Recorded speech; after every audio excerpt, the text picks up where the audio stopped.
भक्तों, ओम नमः शिवाय, श्री शिवाय नमस्तुभ्यम, जय श्री महाकाल। जी हाँ भक्तों, आपको भी पता है कि 15 नवंबर को भाई दूज का महापर्व आ गया है। जी हाँ भक्तों, 15 नवंबर भाई दूज, भाई और बहन के रिश्ते का सबसे बड़ा त्योहार जो रक्षाबंधन के बाद आता है वो आ गया है। तो ऐसे में हम क्या करें कि जो भी आपके भाई की दिक्कत है, संपत्ति की दिक्कत है, कर्जा बहुत बढ़ गया है, आयु की दिक्कत है, तो ऐसा कौन सा उपाय करें कि भाई की जितनी भी हैं चीज़ें सब ठीक हो जाए और वो सुख संपत्ति से जिए।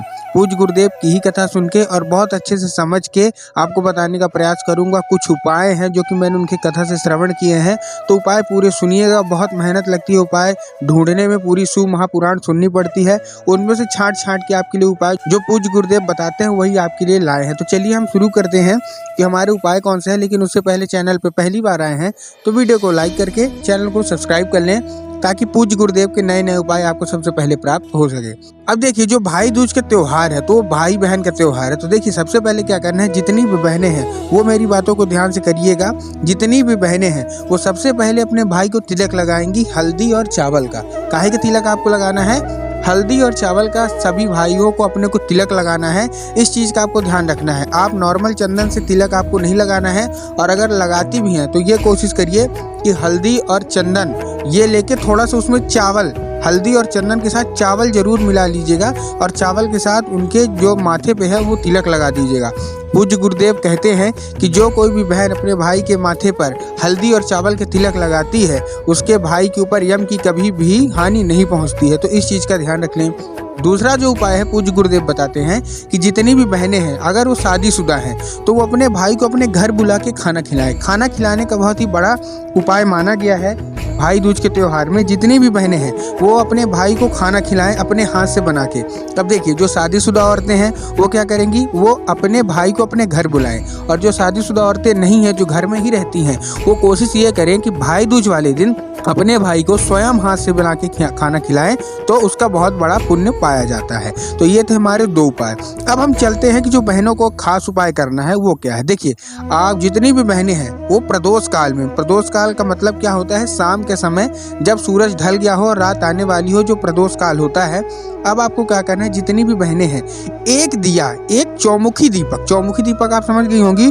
चौमुखी दीपक का मतलब है कि जो 4 मुखों वाला दीपक होता है। तो आपको करना क्या है, आपको एक चौमुखी दीपक लगाना है अपने घर में, यम का नाम लेके। यम है, यमराज हैं, उनका नाम लेके आपको एक चौमुखी दीपक लगा देना है और चुपचाप बाहर निकल आना है। जितनी भी बहनें हैं इस चीज़ का आपको ध्यान रखना है कि जब आप दिया में लगाएंगी उसके बाद आपको वहाँ बैठना नहीं है। जैसे आपने दिया लगा दिया, आप चुपचाप बाहर आ जाइए और 5 मिनट तक बाहर ही खड़े रहिए।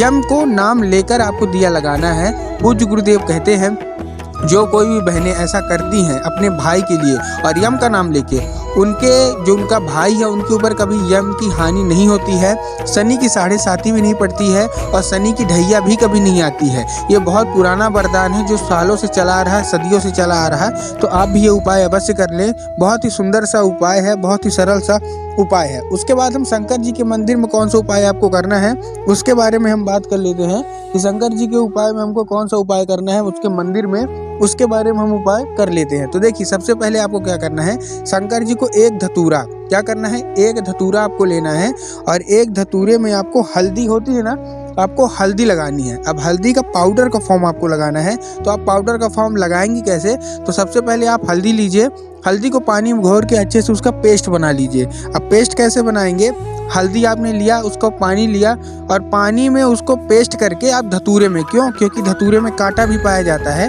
तो आप कोशिश ये करिए कि आपको कांटा लगे ना, तो आप एक धतूरा लीजिए, धतूरे के ऊपर आपको हल्दी का पेस्ट ऐसे लगा देना है और शंकर जी के जो शिव मंदिर है वहाँ अर्पित करना है। अब कैसे करना है ध्यान से करिएगा। देखिए, आप एक धतूरा लीजिए, हल्दी का पेस्ट लीजिए और धतूरे में हल्दी का पेस्ट लगाइए, और 1 लोटा जल आपको लेके जाना है अपने घर से। इस चीज़ का आपको ध्यान रखना है कि जो आपका पानी होगा, जो जल होगा, वो शंकर जी के मंदिर का नहीं होना चाहिए। आपको वहीं का जल लेना है, अपने घर का लेके जाना है, वहाँ का जल आपको नहीं लेके जाना है। अब आप पहुँच गए शिव मंदिर।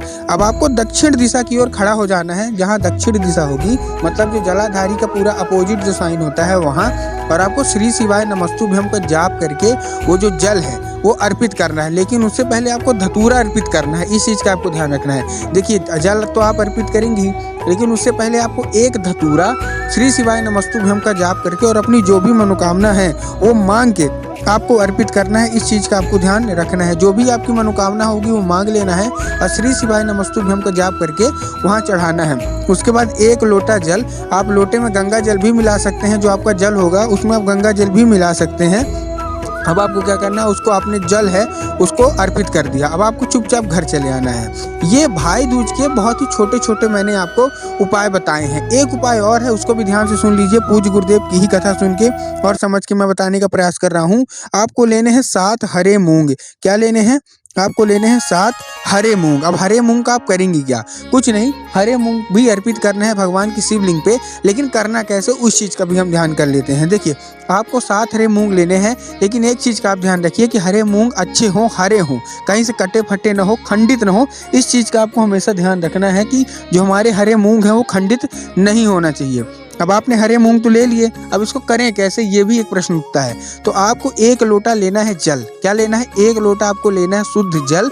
उसमें से थोड़ा सा आपको गंगा जल मिला लेना है उसी जल में, और उसी जल में आपको 7 हरे मूंग डाल लेने हैं, उसी जल में जो आपने लिया है। अब आपको पहुंच जाना है शिव मंदिर। अब शिव मंदिर में करेंगे कैसे इसको, वो हम समझ लेते हैं। देखिए शिव मंदिर में आपको कैसे करेंगे। शिव मंदिर आप पहुंच गए। अब आपने जो 1 लोटा जल लिया है तांबे के लोटे में, जो अपने घर से लेके गई हैं, उसमें से आपको डाल लेना है क्या? उसमें से आपको डाल लेना है गंगा जल, और गंगा जल के साथ साथ आपको 7 हरे मूंग जो मैंने आपको बताया, जो कहीं से कटे फटे टूटे न हो, वो अर्पित कर लेना है। अब करेंगे कैसे? आप पहुंच गए शिव मंदिर। अब आपको दक्षिण दिशा की ओर खड़े होकर, जहाँ जलाधारी का अपोजिट होता है, वहाँ आपको कुंदकेश्वर महादेव का नाम लेके, कौन से महादेव का नाम लेके?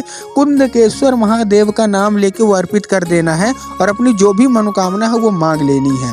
पूज्य गुरुदेव कहते हैं कि जो कोई भी बहनें ये उपाय करती हैं उनकी सारी मनोकामना पूरी हो जाती है, और उनके भाई के ऊपर कभी भी शनि का प्रकोप नहीं पड़ता, यम का प्रकोप नहीं पड़ता। लेकिन उसके अलावा भी एक मैं उपाय आपको बताता हूँ, जो कि बहुत ही नया उपाय है, कर्जे से रिलेटेड। कर्जा बहुत बढ़ गया है तो क्या करना है, आपको 1 दीपक लगाना है बरगद के पेड़ के नीचे। घी का आपको दिया लेना है और 1 दीपक आपको बरगद के पेड़ के नीचे लगा देना है। अब बरगद के पेड़ के नीचे लगाएंगे कैसे? एक नाम लेना है आपको। क्या नाम? बटकेश्वर महादेव। भगवान शिव का ही एक बड़ा अच्छा स्वरूप है बटकेश्वर। तो आपने बरा का पेड़ देखा है, जो कि होता है बरगद बोलते हैं। तो आपको क्या करना है, 1 दीपक लेना है, घी का दीपक लेना है, और बरगद के पेड़ के नीचे चले जाना है। किसी भी सोमवार को आपको 3 सोमवार कंटिन्यू करने हैं। ये उपाय आपको क्या करने हैं? 3 सोमवार आपको कंटिन्यू करने हैं, बरगद के पेड़ के नीचे करने हैं। 1 दिया लगाना है बटकेश्वर महादेव का नाम लेके, और जब आप दिया लगाएंगे आपको बटकेश्वर महादेव का नाम लेके कर देना है। पूज्य गुरुदेव कहते हैं कि जो कोई भी महिला या पुरुष ऐसा उपाय करते हैं, भगवान भोलेनाथ उनके जीवन से जितना भी कर्जा रहता है वो सब निकाल देता है, उनका जो घर है वो सुख संपत्ति से भर देता है। तो आप भी ये उपाय अवश्य कर लें। वीडियो अच्छी लगी हो तो वीडियो को लाइक करके चैनल को कर लें सब्सक्राइब, ताकि पूजनीय पंडित प्रदीप जी मिश्रा के जितने भी नए उपाय मैं उनकी कथा से श्रवण करूँ सबसे पहले आपको प्राप्त हो सके। कमेंट बॉक्स में हर हर महादेव जरूर लिख दीजिएगा।